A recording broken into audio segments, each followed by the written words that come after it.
growth doesn't happen in your comfort zone, and you do have to push yourself out of it sometimes. So making sort of that conscious decision to put myself in positions that stretch me mentally and emotionally, because when you run a business, it is emotional. It's your baby, isn't it? And you don't want any harm to come to it, but equally you need it to grow and cut those strings a little bit and pass on responsibility to my team so that I can go out and do the thinking and the developing and the strategic stuff.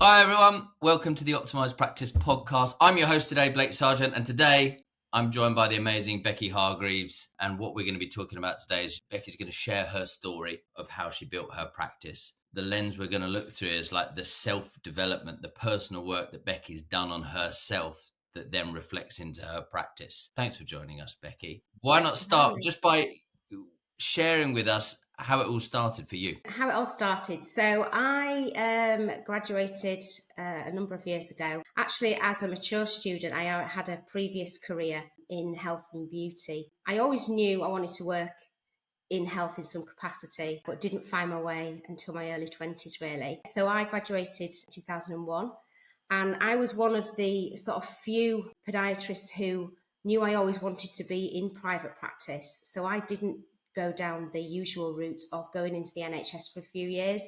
I went straight into private practice, and I was, as I say, very focused on that. I did want to run my own business one day, and so that's how I got started. They didn't teach you how to run a business at uni? No, not at all. We did a very short project on setting up a private practice, and I look back now and think, crikey.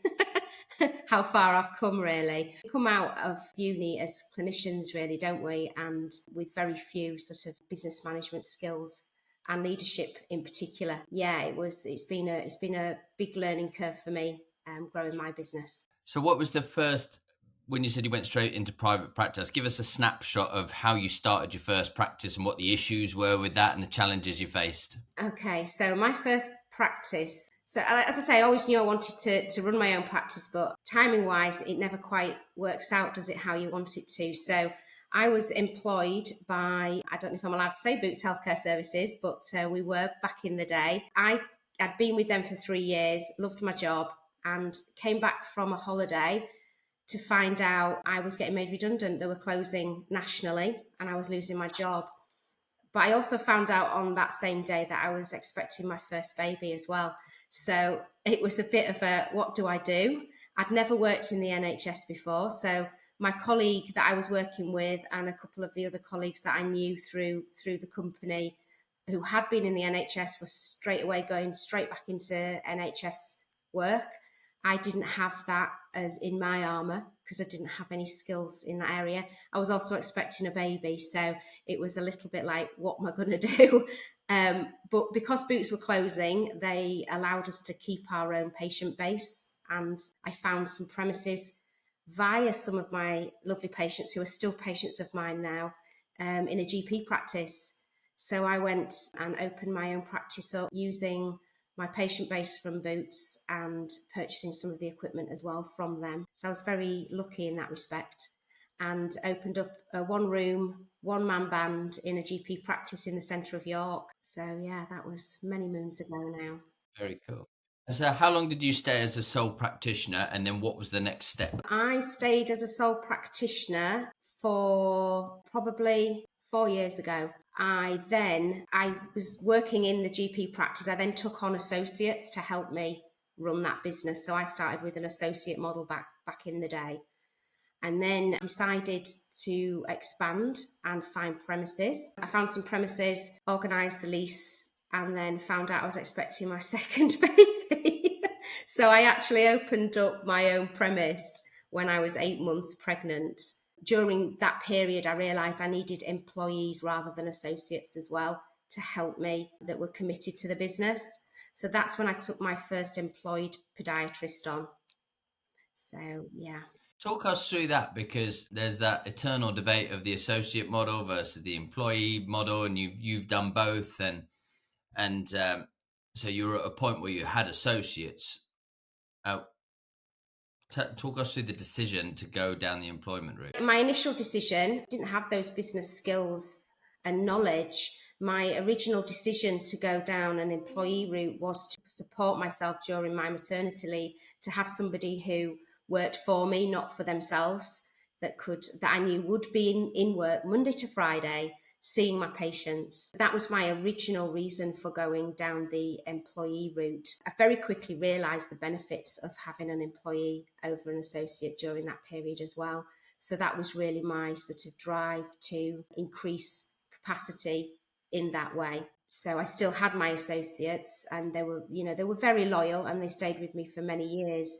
But during sort of that growth period, when we'd found our own premises, as I brought more people into the business, I brought them in as employees. What are some of the benefits that you found then so you're all about employees nowadays, and have been for a while. So why do you stick with that model? What are the benefits? Team and culture, probably the biggest drivers for me. Having people who are committed to your vision, they are on the same bus as you. We're all driving in the same direction. It's very hard. You can't manage associates, they're not employees. So you can't run team events very easily. You can't run team meetings very easily. So just being able to bring everybody together on that same bus has been really important. And it's obviously worked because you've grown. What's your current reality? Share with everyone what your current reality, perhaps, sites, team size, how many appointments, that sort of stuff. Yeah, so our current reality is we have 3 locations now. We have 2 in York and 1 in Selby. Currently, I employ 14 people and myself. So we are a team of 8 clinicians, and the rest are support team members. We see around 800 patients a month. We're not at capacity yet. We've only just opened our 3rd location 4 months ago. So we're just building that gradually at the moment. So so that's our current reality, and everybody's employed. And what's the long-term goal? Because success isn't a straight line. We go through models that are transitional at times. What's the ultimate goal? I think the ultimate goal is to have an ideal scenario. If I wave a magic wand, it would be to have one big site where all my team are together every day, bring everybody together in one place, and just one big happy family. Nice. Simplicity as well, right? All one thing, one site, one team. Yeah. Everybody working for you, nobody earning elsewhere, everybody fully committed. Yes. I'm not sure everybody fully understands the benefits and the impact of having that type of model versus a model where, you have people a couple of days a week and a couple of days, and they ultimately run their own businesses. It's like the associate model, very, very different. So there's been some big growth over the years. Let's backtrack then and learn what it is that's helped you grow. What's been your secret sauce? What's been your theme? There's been a couple of secret sauces over the years. When I first started my business, my uncle he said, if I can give you one piece of advice, it's to join the Federation of Small Businesses and use them to network. And so that's what I did.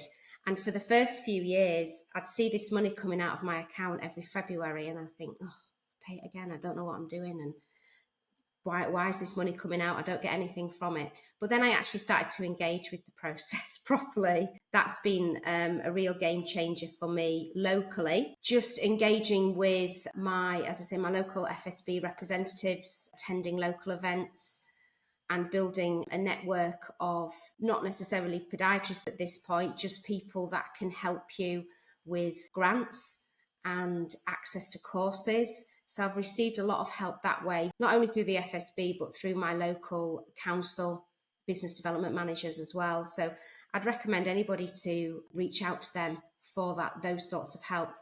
And they've helped me get onto, like I say, some really, really good courses at reduced fees or even free. And that's really helped me develop my skills, as I say, in leadership and management. But also, so I've done some counselling work. I've done a little bit of coaching. So everything that helps me develop me and my team has been really, really helpful. Back in 2016, I think it was, I attended one of your events, Blake, and I came away from that with some real nuggets of business information, but wasn't quite ready to take the full leap of faith. But by using those little bits of nuggets of information and making a few simple changes over the course of those next few years, I really did see the benefits of it. And then obviously joined the Optimise program. And that's when I really saw the difference, really saw the growth in the business, but also in myself as well, being able to tap into like-minded practice owners that have been there and done that, and learning from them has just been phenomenal, really. So yeah, a couple of quite a few little things in the pot, but it's been the last sort of 4 or 5 years really where I've really seen the benefit and that growth within the business. You've said to me before that, you know, a lot of your growth in the business has really just become a reflection of the growth and the work that you've put into yourself. Yeah. So what do you mean by that? Because I totally agree. And, you know, like Jim Rohn said, work harder on yourself than you do on your business. You know, their business is just a reflection of its owner. But so how do you do that? What have you done to become more yourself? I think everybody sort of suffers a little bit from that sort of, I can't think what it's called now. I've said that and my mind's gone blank. Imposter syndrome, yeah. And I've been so guilty of that over the years. And I sort of mentioned earlier on, even when I was a student, I always knew I wanted to work for myself. I always knew I wanted my own business. So becoming a business owner and leader is not accidental to me. And yet they talk about this accidental leadership where you sort of all of a sudden you work your way up and then you're managing people and you haven't necessarily got those skills. So I've always been very conscious of that, and how, you know, I knew that's where I wanted to be. So I also knew I needed to find those skills from different sources, because, like I say, we weren't given enough direction, I would say, when we were at university. So it started really when I took on an apprentice to do some admin with us. And then I realised that I could do an apprenticeship as well if I wanted to. So I actually did a modern apprenticeship, a level 5 in leadership and management. And by doing that, it's what really got my sort of passion back for learning as well. And did that over 2 years. And then that led into doing, like I say, the coaching and things as well, because learning about leadership and realizing how the benefits, it's not just about me, it's about the business, it's about the wider picture, it's about your team, it's about your team seeing you, bettering yourself to be that better person. And I've made some really bad decisions, bad hires and things. So learning all about that, and my team seeing that and acknowledging it and moving on from it and being able to have those conversations with my team, which I wouldn't have been able to do if I didn't learn those skills from somewhere. And you talked about imposter syndrome. How do you go about it? Let's say there's some fear or some self-doubt, you know, why me? Can I really do this? What have you done to overcome that? So you've done training. What other tips have you got for people who, because there'll be plenty of people listening to this in exactly the same position. Yeah, I have taken on the saying that I've heard many times is, you know, growth doesn't happen in your comfort zone, and you do have to push yourself out of it sometimes. So making sort of that conscious decision to put myself in positions that stretch me mentally and emotionally, because, you know, when you run a business, it is emotional, it's your baby, isn't it? And you don't want any harm to come to it, but equally you need it to grow, and cut those strings a little bit and pass on responsibility to my team so that I can go out and do the thinking and the developing and the strategic stuff. So it's just, yeah, making that conscious, being aware of it and making that conscious decision to, yeah, I'm going to step out of my comfort zone and it's going to be okay. Trust the process, as you often say to me. And how did you go about letting go? Because that's, again, another theme. You're like doing things outside of the comfort zone to grow. We've got to do things we've never done before. So Mm. then we've got to overcome the fear of doing something new, and letting go is one of those. And, when you've got, was it 14, 6? How many people have you got? I can't remember now. 14? 14. 14, yeah. Yeah. So, there's no way you get to 14 people if you haven't let go at some stage. How do you do that? By empowering my team. I love to learn. I love putting myself out there and learning, and I've instilled that in all my team as well. So they want to learn, if they want to develop, bring it to me, let me see if I can make it happen for you. And out of that, people have sort of come forward. One of my admin team, for example, came to me very, very part-time post maternity, and now she's managing all my admin team and a lot of the management stuff. So she's part of what we call our leadership team. So we have a very low hierarchy within the business because, like I say, I like to encourage everybody to take responsibility for things, but just having put somebody in that position and allowing them, again, a modern apprenticeship so they could learn the skills and have the confidence to take that leadership responsibility.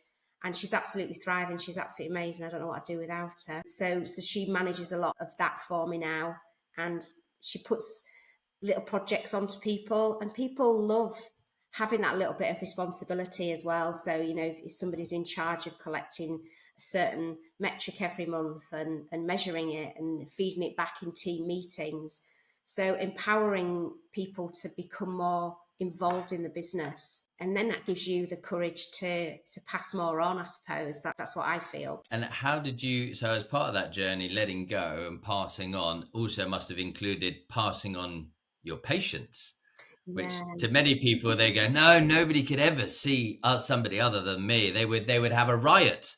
Like there'd be, protests in the street if I didn't see my regulars. How did you go about passing over patience and letting go in that context? Yeah, it's really hard. And full disclosure, I still do have a clinic with my sort of diehard patients that I can't let go of, really. We are in a caring industry, and I've treated these patients for over nearly 25 years now. So I have a real affinity, and it is really, really hard to let go. It is a working project. I've gone from being a full-time clinician, and I do a Monday morning now officially. And I like that to keep my hand in as well. Doesn't do me any harm.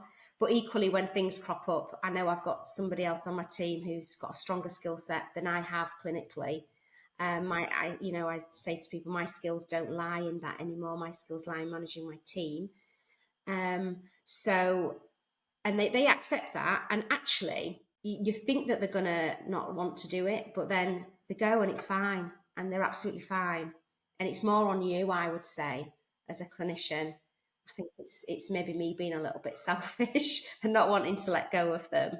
But the ones, we didn't lose any patients when I stepped away clinically. Very cool. Yeah. Yeah. And hey, you want to hold on to a few favorites, that's cool, right? I Which think is so, very yeah. different to being a full-time clinician, then hiring somebody and then refusing to pass any patients over. Like that piece has to happen, right? Yeah, definitely. Final thoughts do you have for people? What jumps to mind as any tips or tricks or sayings that have served you well over time? We've learned how you always have an awareness about what's the thing now outside your comfort zone that requires you to be brave to do something new, because otherwise you can't step forward. And you've obviously been very good at that over time. What other tips have you got for people looking to let go and looking to build something beyond themselves? I think it's be very clear on your vision. Be very clear on what that looks like. So, make sure you've always got your plan and you know what you want. You've just got to work out how you're going to get there. And then just believe in yourself and do put yourself in those difficult situations sometimes and trust the process. Because if you do the work, it works. Very cool. Yeah, I love that. Get really clear on the what you want and the why you want it, Yeah. and then the how-to will present itself. Yeah. I think sometimes people get too worried. Yeah, but I don't know how to do that. I don't know how to hire. I don't know how to pass over patients. I don't know how to put on my prices. I don't know how to move properly. I don't know how to lead. I don't know. And we get stuck in this loop of self-doubt because we don't know the how. And the truth is, to do anything new, we've got to do things we haven't done before. So we don't know how, but we've just got to commit to what we want, why we want it, and then allow the how to fall into place, and then research the how, and then get advice on the how. Absolutely. Yeah. All right. Well, look, I'm sure we'll have you back on at some stage soon. You can tell us about the plans for your big one site practice one day. With everybody all coming together, one big happy family, Yeah. and we'll be here cheerleading for you. So Thank you so much Thank for you for today. having me. That's all for this episode of the Optimise Practice Podcast. If you enjoyed the content, please subscribe to our podcast so that you never miss an episode. And don't forget to follow us on social media. And if you want help building an amazing practice like Becky's, and you want something that can work without you, and you want something that's profitable, stable, highly respected, and can work without your daily input, then reach out to us and we'll do everything we can to help you. So goodbye from me, goodbye from Becky, and we'll see you guys in the next episode.